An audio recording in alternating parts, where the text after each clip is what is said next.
বন্ধুরা, আজকে শ্বশুর ও পুত্রবধূর অত্যন্ত মজাদার অভিনন্দনমূলক এই গল্পে তোমাদের সুস্বাগতম। বন্ধুরা, তাহলে আমরা আর বেশি কথা না বাড়িয়ে মূল গল্পে ফিরে যাই। আমার নাম রূপালী। বর্তমান আমার বয়স ২৮ বছর। আমার উচ্চতা ৫ ফুট ৪ ইঞ্চি। ছোটবেলা থেকে দেখতে শুনতে আমি অনেক সুন্দরী ছিলাম। আমি যখন ক্লাস 7-এ পড়ি তখন থেকে আমাদের বাড়িতে বিয়ের প্রস্তাব আসতে পারে। প্রতিদিন কেউ না কেউ আমার বাবা অথবা মাকে ধরে আমার বিয়ের কথা বলে। আমার বাবা মা তখন বলতো মেয়ের বিয়ে দেয়া দেরি আছে। তারপর আমি যখন এসএসসি পাশ করে ইন্টারমিডিয়েটে ভর্তি হই, ঠিক তার পরের সপ্তাহে আমার বাবা ঘটকের মাধ্যমে নীরবের সাথে আমার বিয়ে ঠিক করে। সবসময় বিয়ের আলোচনা শুনতে শুনতে আমি একদম বিরক্ত হয়ে গেছিলাম। বিয়েতে আমি রাজি ছিলাম না। আমার মা আমাকে অনেক বুঝিয়ে সুঝিয়ে বলল, মা রূপালী, তুমি আর অমত করো না, এই বিয়ে দিয়ে তুমি রাজি হয়ে যাও। ছেলেটা অনেক ভালো, দেখতে একদম নায়ক সালমান শাহের মতো দেখা যায়। তার চেয়ে বড় কথা, ছেলেটা অনেক টাকা ইনকাম করে। আমি মাকে জিজ্ঞেস করলাম সে কি করে। মা তখন বলল তার সিঙ্গাপুরে অনেক বড় ব্যবসা আছে। আমি তবুও মায়ের কথায় মতামত দিচ্ছিলাম না। তারপর মা আমাকে নীরবের ছবি দেখালো। ছবিটা দেখার পরে আমি আর মাকে দ্বিতীয়বার কোনো কথা বলি নাই। নীরবকে ছবির ওপরে এত সুন্দর দেখা যাচ্ছিল যে মা একটুও ভুল বলে নাই। তার চেহারাটা নায়ক সালমানের চাইতেও কম নয়। আমি মাকে বললাম, তোমাদের যা ভালো হয় তাই করো। এবার আমার মতামত নিয়ে মা বাবাকে বলে দিল। বাবা দিন তারিখ ঠিক করে ফেলল। আমি মাকে শুধু বললাম বিয়ের পরে আমি পড়াশোনা করতে চাই। মা তখন বলল কোনো সমস্যা নেই, বিয়ের পরে তো অনেকেই লেখাপড়া করে, তাছাড়া ছেলে তো বাড়িতে থাকে না। ছবির উপরে নীরবের বয়সটা বোঝা যাচ্ছিল না, কিন্তু বিয়ের পরে বুঝতে পারলাম ছবিটা তার প্রায় 10 বছর আগের উঠা ছিল। নীরব যেদিন আমাকে বিয়ে করে বাড়িতে নিয়ে যায়, বাসর রাত থেকে আমি বুঝতে পেরেছিলাম তার সাথে হয়তো সংসার করাটা আমার হবে না।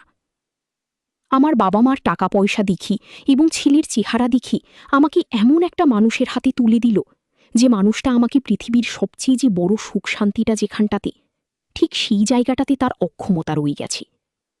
এদিকে নীরবের ছুটি প্রায় শেষ হয়ে আসছে, আর 15 দিন পরই সে সিঙ্গাপুর চলে যাবে। এই সময়ের মধ্যে আমি আমার বাবা মাকে অনেকবার বুঝিয়েছি আমি নীরবের সাথে সংসার করতে পারবো না, কিন্তু তারা আমাকে কোনো পাত্তা দেয়নি। সবসময় বুঝিয়ে গেছে একটু ধৈর্য ধরো, সবকিছু ঠিক হয়ে যাবে। কিন্তু বিয়ের পরে নিজের স্বামীর কাছে থাকা সত্ত্বেও আমার শারীরিক বা মানসিক কোনো শান্তি ছিল না। তবে নীরব আমাকে প্রচণ্ড ভালোবাসত। একজন স্বামী তার বউকে কত রকমভাবে ভালোবাসার চেষ্টা করেছে আমি জানি না। আর নীরব আমাকে এমন কোনো রকমভাবে অসুখী রাখতে চায়নি। বন্ধুরা, পৃথিবীতে কি এমন ভালো মানুষ আছে যে বুদ্ধি জ্ঞান থাকা সত্ত্বেও সে খোলা নোংরা পানিতে মুখ দিয়ে এই পানি খাবে? নীরব আমাকে খুশি রাখার জন্য এমন খোলা নোংরা পানিতে মুখ লাগিয়ে পানি খেয়েছে। তোমরা নিশ্চয়ই বুঝতে পেরেছ আমি কোন পানির কথা বলছি। কিন্তু তারপরেও সে আমাকে খুশি রাখতে পারেনি। তার কারণ হলো, তোমরা অনেক ইঞ্জিন চালিত গাড়িকে দেখেছ, উপরে চকচকা ঝকঝক করা, কিন্তু কোনো কিছু মালামাল লোড চাপিয়ে গাড়ি স্টার্ট দেওয়ার পরে যখন ড্রাইভার গাড়িটিকে টান দিবে, ঠিক সেই সময় ইঞ্জিনের শব্দটা আস্তে করে বসে বন্ধ হয়ে যাবে। যাই, নীরবের ব্যাপারটা ছিল ঠিক সেই একই রকম। বন্ধুরা, নিশ্চয়ই তোমরা আমার কথা বুঝতে পেরেছ। এমন মানুষের সাথে সংসার করাটা আমার পক্ষে অসম্ভব হয়ে উঠছিল। বিয়ের আগে একটা মানুষ এসব কিছু মেনে নিতে পারে, বা স্বামীর স্পর্শ যতক্ষণ পর্যন্ত না পাওয়া যায় ততক্ষণ পর্যন্ত একটা মেয়ে মানুষ কুমারী হয়ে জীবনটাকে কাটিয়ে দিতে পারে। কিন্তু বিয়ের পরে স্বামীর থেকে আদর ভালোবাসা পাওয়ার পর সেই মেয়েটা সেই অভ্যাস থেকে কোনোভাবেই নিজেকে বঞ্চিত রাখতে পারে না। বন্ধুরা, তোমাদেরকে একদিন দুপুরবেলার ঘটনা বলি। শীতকাল ছিল, নীরব শীতে অনেক কাবু, ঠান্ডা পানি দেখলে ভয় পায়। আমি বেশ কিছুদিন ধরে রাতের বেলা নীরবকে বলছি, তুমি আমাকে এত আদর যত্ন দিয়ে, এমনকি এত স্বর্ণ অলংকার দিয়ে কখনোই আমার মন ভালো করতে পারবে না। যে জিনিসটা দিয়ে আমার মন ভালো হবে, তোমাকে আমি বারবার বলছি সেই জিনিসটা তুমি ঠিকঠাক করো। আমি তোমাকে বারবার বলেছি, দেখো তোমার যদি কোনো সমস্যা হয়ে থাকে তাহলে অনেক রকমের পদক্ষেপ আছে, এই পদক্ষেপগুলি তুমি গ্রহণ করতে পারো। তুমি আমার কোনো কথাই শোনো না। সবকিছু মিলিয়ে এভাবে যদি চলতে থাকো তাহলে আমি আর নিজের শরীরের উপরই, এমনকি নিজের মনের সাথে যুদ্ধ করি তোমার সাথে সংসার করতে পারবো না। কারণ তুমি হয়তো একটা বিষয় ভালো করেই জানো, একটা গাড়ির ইঞ্জিন ভালো রাখতে গেলে অবশ্যই একজন দক্ষ ড্রাইভার হতে হবে, এবং সেই ড্রাইভারই ভালো করেই জানে এই ইঞ্জিনের মোবিলটা কয়দিন চেঞ্জ করে আবার নতুন মোবিল ঢালতে হবে, এবং তাহলে সেই ইঞ্জিনটা ভালো থাকবে।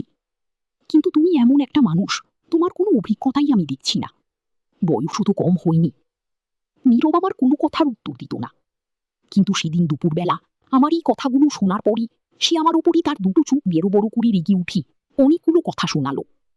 এক পর্যায়ে আমিও তার উপরে চরমভাবে রেগে গেলাম। আমাদের দুজনের কথা কাটাকাটির মাঝে আমার শ্বশুর আমাদের রুমের মধ্যে ঢুকলো। তারপর সে নীরবকে বলল, বৌমা তো ঠিকই বলেছি, নিজেকে একটু স্মার্টভাবে তৈরি করতে পারিস না?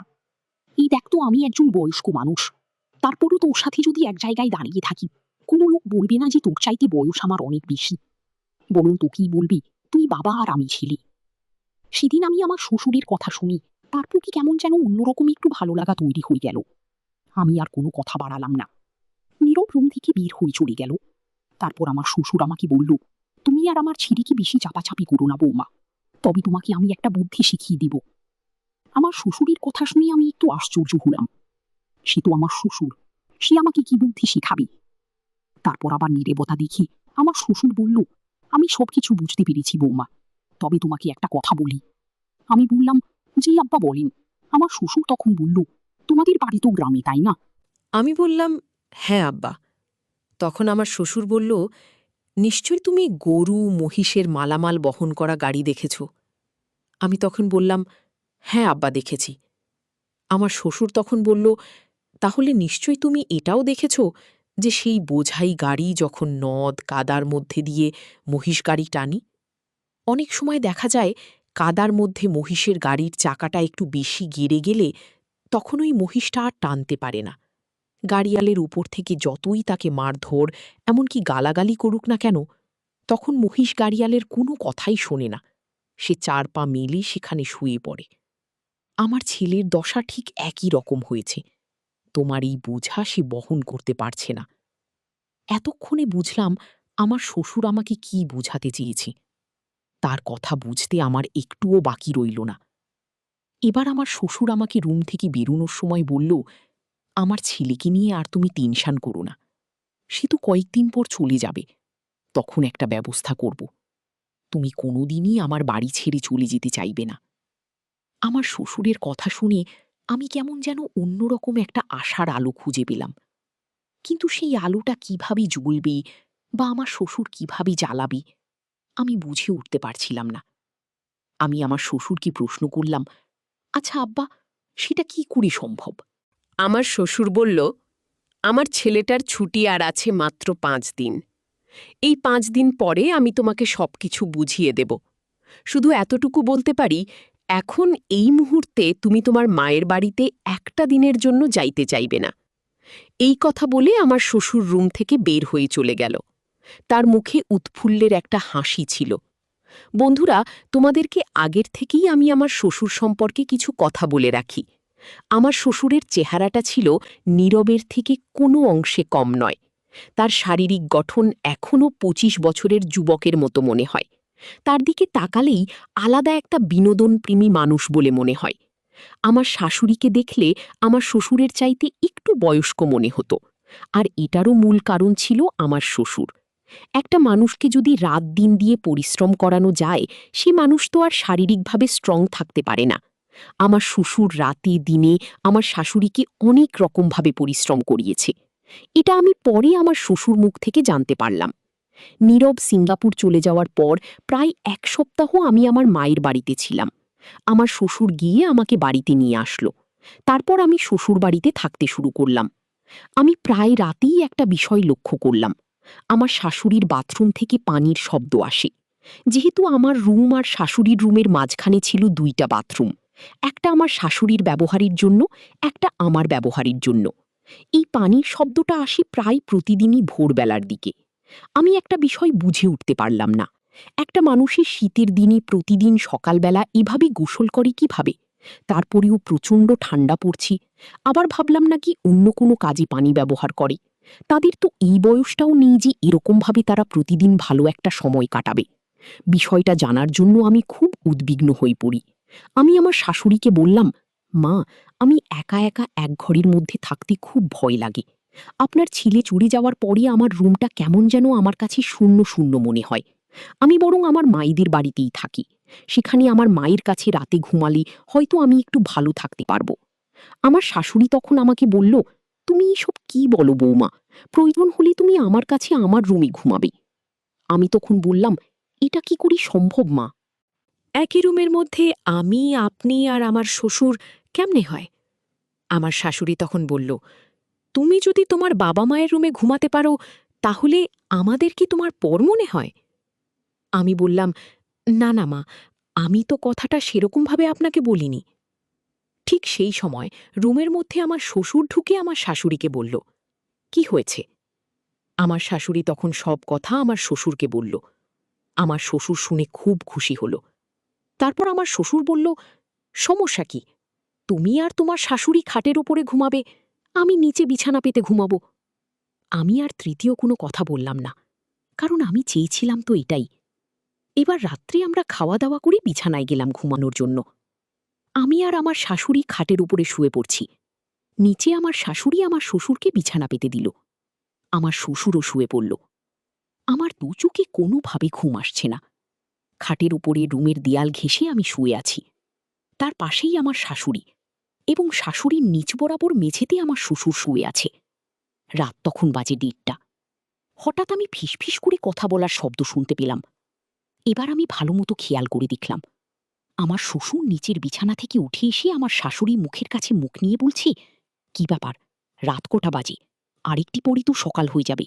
তোমাকে আমি কি বলে রাখছি? আমার শাশুড়ি তখন বলল, তোমার কি বিবেক বুদ্ধি বলতে কিছু নেই? সেরকম পরিবেশ পেলে তো, তাছাড়া এই মুহূর্তে আমি নিচের বিছানায় যেতে পারবো না। তখন আমার শ্বশুর বলল, অল্প সময়ের জন্য এসো, তোমার সাথে জরুরি দরকার আছে। তখন আমার শাশুড়ি বলল, আমার এই মুহূর্তে কোনোভাবেই সম্ভব না, তুমি এখন যাও, ঘুমাও গিয়ে, কালকে দেখা যাবে।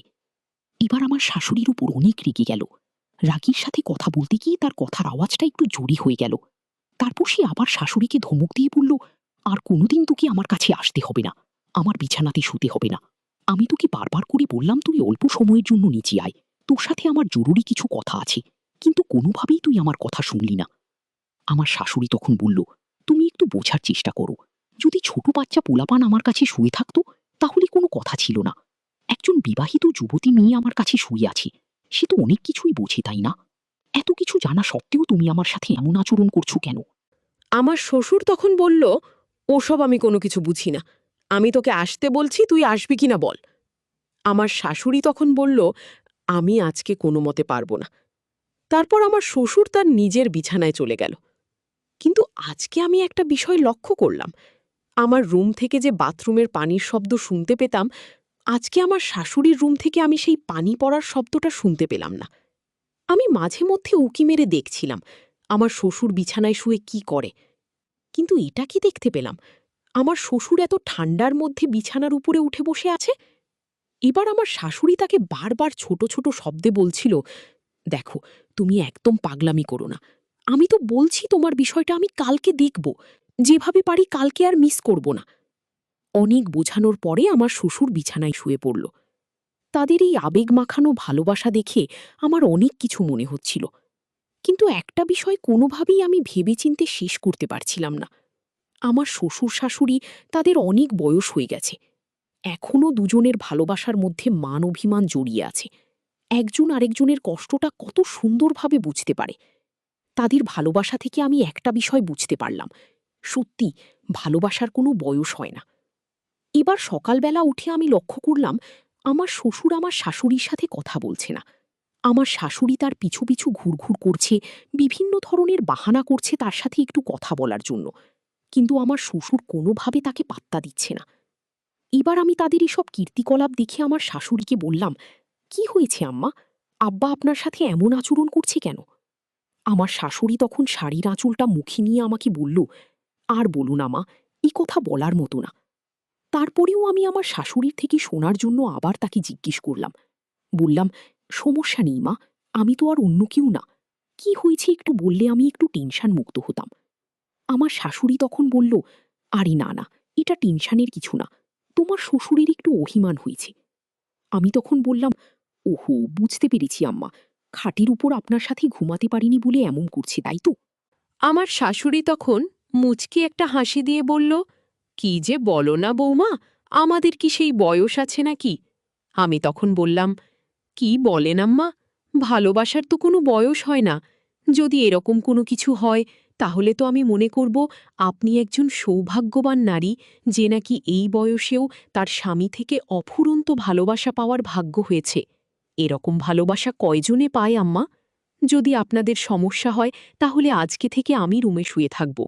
আমার শাশুড়ি তখন বলল, কি বলো এসব, তুমি আমার কাছে থাকলে সমস্যা কি? কোনো সমস্যা নেই।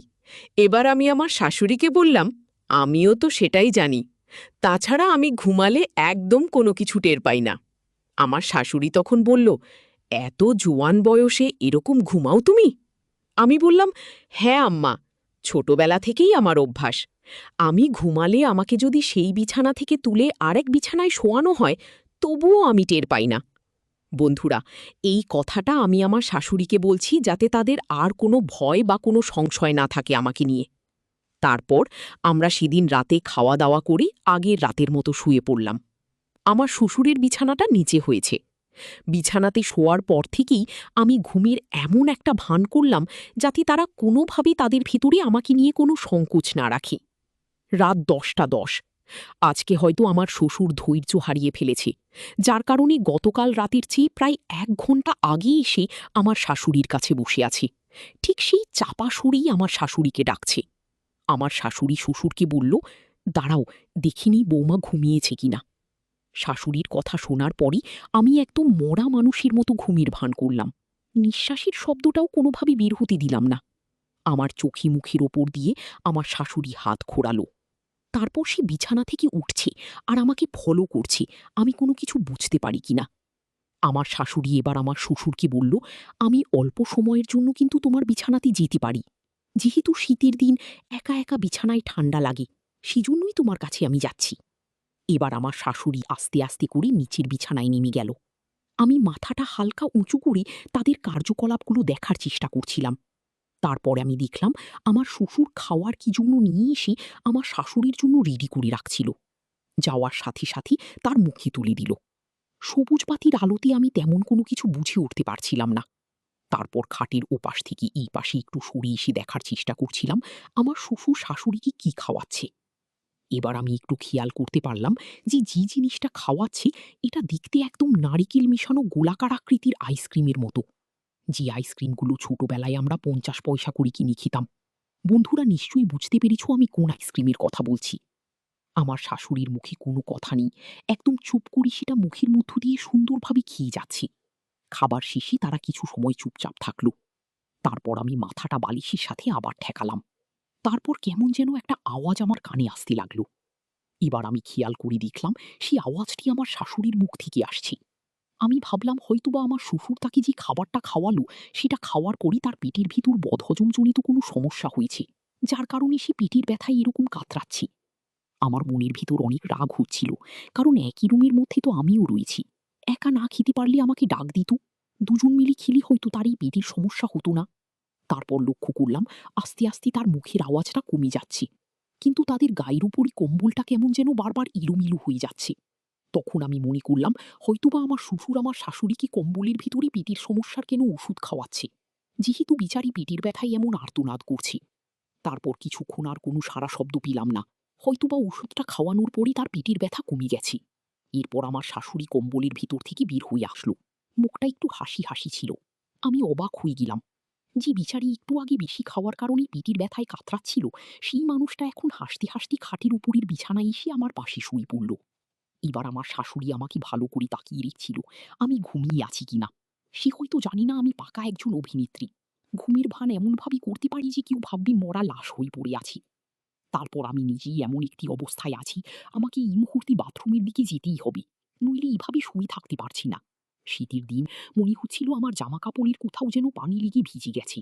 এবার আমি সেই ভিজা জায়গায় নিজের হাত দ্বারা স্পর্শ করে বুঝতে পারলাম যে আমাকে এই মুহূর্তে এই ভিজা কাপড় চেঞ্জ করে এসে বিছানাতে শুতে হবে, নইলে আমার শাশুড়ি আমার ভাবতে পারে আমি বিছানাতে পানি ঢেলে দিয়েছি। বন্ধুরা, তোমরা আমার বর্তমান পরিবেশ পরিস্থিতিটা কি নিশ্চয়ই বুঝতে পেরেছ। কিন্তু আমি এই মুহূর্তে বিছানা থেকে কোনোভাবেই উঠতে পারছিলাম না, কারণ আমার শাশুড়ি ভাববে হয়তো আমি তাদের এই খাওয়া দাওয়ার ব্যাপারটা দেখে ফিরেছি। এটা ভেবে হয়তো তারা লজ্জা পেতে পারে। তাই আমি অনেক ধৈর্য ধরে শুয়ে থাকলাম। তারপর আমার শাশুড়ি আমার শ্বশুরের দিকে বারবার তাকাচ্ছিল।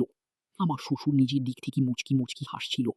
তাদের এত সুন্দর ভালো ব্যবহার দেখে আমার মনের ভিতর নীরবকে নিয়ে অনেক কিছু ভাবছিলাম। আজকে যদি সে বাড়িতে থাকতো এরকম আইসক্রিম হয়তো সে আমাকে খাওয়াতে পারত।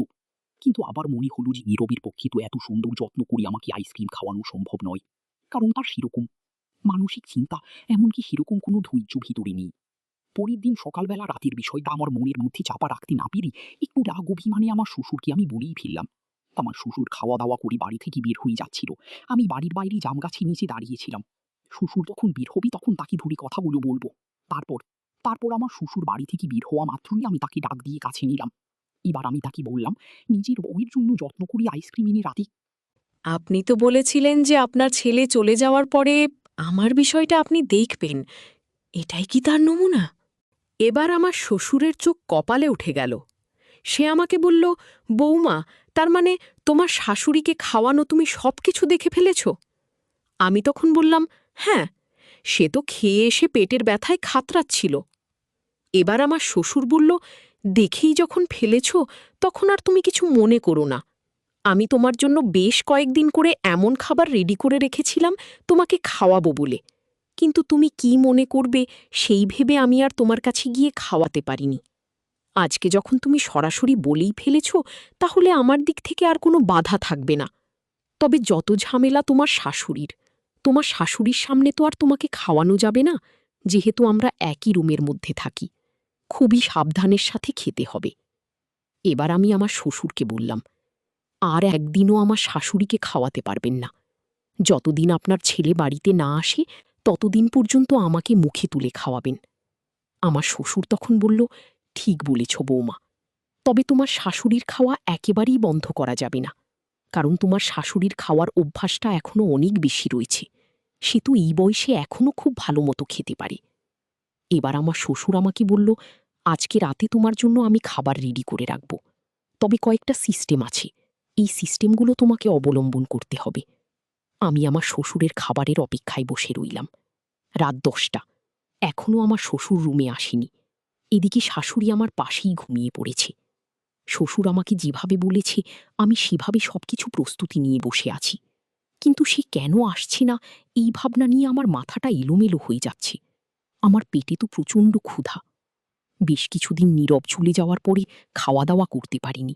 আজকে যেহেতু সুযোগটা পেয়ে গেলাম, সেই সুযোগটা আমি কোনো মতেই হাতছাড়া করতে যাচ্ছি না। কিন্তু শ্বশুরমশাই তো এখনও বাড়িতে আসছে না। এমন ভাবনা করতে করতে শ্বশুরমশাই রুমের মধ্যে ঢুকে পড়ল। আজকে সে চুল কাটিয়ে শেভ করে এত সুন্দর পরিপাটি হয়ে রয়েছে, তাকে যেন 25 বছরের যুবকের মতো লাগছে। এবার তার বিছানাতে সে বসে পড়ল। তারপর কোনো রকম কোনো পরিবেশ পরিস্থিতি না পেয়ে আমাকে ইশারা করে বলল, তুমি ছাদের উপরে আসো।